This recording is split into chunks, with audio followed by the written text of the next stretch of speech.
हरे कृष्णा। धर्म अर्थ काम मोक्षाणाम उपदेशम समन्वितम पूर्ववृत्तम कथायुक्तम इतिहासम प्रचक्षते।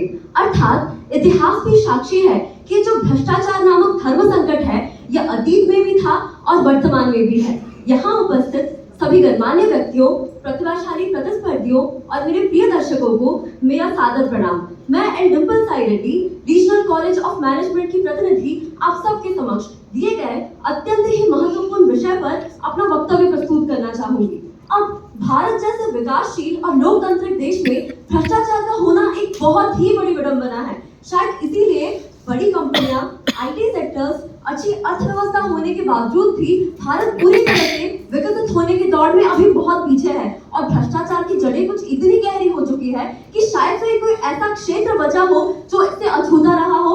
अगर मैं उदाहरण दूं, कालाबाजारी अर्थात जानबूझकर चीजों का दाम बढ़ाना, चिकित्सालय में गलत ऑपरेशन करके पैसे ऐंठना, चुनाव धांधली, झूठा मुकदमा, झूठी गवाही, ब्लैकमेल करना, नकद राशि, जबरन चंदा लेना, रिश्वत लेना, टैक्स चोरी करना, हफ्ता वसूली, यहाँ तक न्यायालय में न्यायाधीशों द्वारा पक्षपातपूर्ण निर्णय लेना, महज कुछ वोट पाने के लिए लोगों में पैसे, शराब इत्यादि बांटना, उच्च पदवी हासिल करने के लिए भाई भतीजावाद, पैसों का लेन देन करके रिपोर्ट छापना और शिक्षा विभाग भी इससे वंचित नहीं रहा है।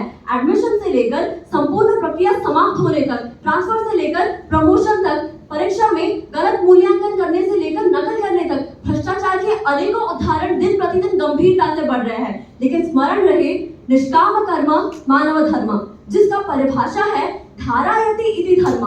अर्थात हमें काम, क्रोध, लोभ, मोह, मद, मात्सर्य, भ्रष्टाचार, अन्याय इन सब का परित्याग करना है, विरोध करना है और चार महानीति साम, दाम, दंड, भेद का प्रयोग करते हुए अपने समाज और अपने राष्ट्र के प्रति समर्पित रहना है। अब अगर गौर फरमाएं तो भ्रष्टाचार के चार मूल कारण हैं। सबसे पहले राजनीतिक हस्तक्षेप, समाज में असमानता, कम वेतन के लिए प्रोत्साहन, ये सब कारण है जिसके कारण बहुत प्रसिद्ध घोटाले हुए हैं। यूरिया घोटाला, बोफोर्स घोटाला, शेयर मार्केट घोटाला, कॉमनवेल्थ गेम्स घोटाला, 2G स्पेक्ट्रम घोटाला।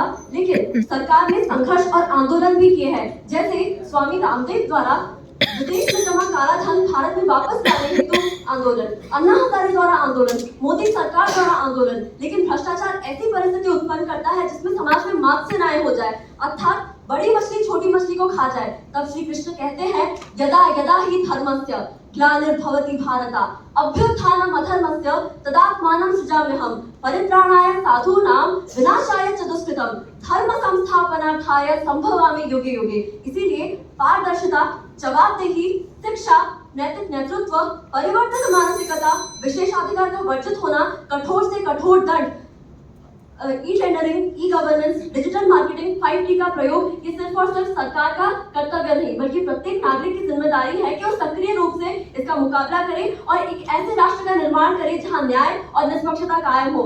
नूतन भ्रष्टाचार मुक्त भारत के लिए अपना काम बनता भाड़ में जाए जनता नहीं, सही तरीके से सही मार्ग से अपना काम बनता और साथ ही साथ प्रगति भी करे जनता। इसी के साथ धन्यवाद। आप सबका दिन मंगलमय हो।